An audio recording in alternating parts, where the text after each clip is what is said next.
natin. Itong isa sa mga order ko sa Shopee. And feeling ko matutuwa talaga ako sa order ko na to. So, ayan, samahan nyo ako. Maganda ito para sa mga medyo chubby-chubby kagaya ko. At medyo mahirap lang talaga itago yung mga bill-bill natin. Wow, ang ganda oh. So, ito ay galing sa Hati Diary PH. So, nakakatuwa lang talaga mga mami, mga beshies. So, meron akong bagong order na feeling ko talaga sobrang mapapakinabangan ko ito. So, ayan, dalawa siya. And subukan natin. Dati, ang na-order ko lang ay isa sa ganito, sa mga product ng Hati Diary. And nagustuhan ko, kaya naman nag-order pa ako. At kita nyo, kasi wala akong ginamit ngayon na pampaganda, pampalit ng tiyan. Kaya kung kita nyo, di ba, medyo malaki siya. Ayan, medyo malaki pa yung tiyan ko. Nakaupo pa ako niyan Hati, nakatago pa. So, paano na lang kaya yung meron tayong pupuntahan. Tapos, di ba, minsan, nakakabawas confidence, di ba no? Nakakatuwa lang kasi meron na naman tayong nabili, di ba? Sa Hati Diary. So, dalawa nga itong nabili ko. At ngayon, ipapakita ko sa inyo. At syempre, mamaya, ay, subukan natin, di ba? Subukan ko lang din na, na suotin, gamitin para makita nyo, di ba?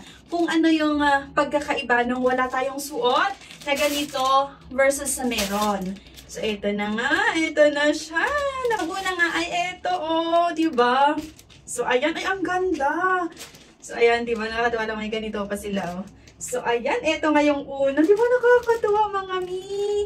O, kita nyo yan. Ayan, so, pwede natin i-partner to sa mga jeans, di ba? So, ayan, para lang magkaroon ng shape ang ating mga katawan, lalo nga sa mga mommies, kagaya ko, na medyo nahihirapan din na magbawas ng timbang. At yun talaga yung isa sa akin na, nahihirapan akong magbawas ng timbang. Kaya, kailangan, kapag lumalabas ako, eh di kahit pa paano naman sexy pa rin, di ba? So, kita nyo, mga mi. Ayan, ito yung una na nabili ko at susuotin ko nga. So, bali kasi ang sa akin, XL, yung binili ko, pero available to ng iba't ibang size. Merong small, medium, large, XL, 2XL. Ayan. So, ito yung binili ko, XL.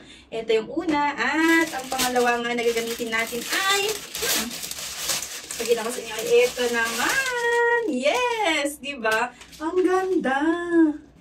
O, diba? Ayan. Feeling ko, ito na yung bagong friend ko talaga.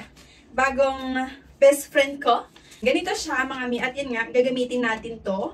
Subukan ko na suotin nga ito para maipakita sa inyo. So, nakakatuwa lang na may mga ganito na kahit pa paano, diba, makakatulong sa mga kagaya ko na minsan walang confidence sa sarili. I mean, alam mo, yung tipong parang kulang ka sa confidence nga sa sarili mo kasi feeling mo basta sa akin kasi may ganun akong mga sa sarili, diba? So, ayan, nakakatuwa naman na merong shop kung saan makakabili nga tayo ng ganito. So, eto, bali dalawa nga itong nabili ko. At ngayon, susubukan natin na suotin kung paano ba, gaano ba ito kaganda, okay? So, sa mga interested din, mga kabeshis or sa mga kamamshis natin dyan, so, mabibili nyo to sa link na makikita nga sa comment section. Click nyo lang yung link na makikita sa comment section para mabili nyo to. At sa iba naman, ayan, check nyo lang yung yellow basket at sa baba para may order nyo din to. Okay, so unahin natin to ha. Unahin ko to na suotin. And next naman ito. Tignan lang natin. So kita nyo diba, medyo chubby-chubby talaga ba yung mga mima. Ayan, laki talaga ng tiyan. Diba? Yan. So, teka. Dito muna. Kita nyo. Ayan. Una, gamitin natin to. Ito yung first na gagamitin natin, mga mi. Ayan, from this. And subukan natin to.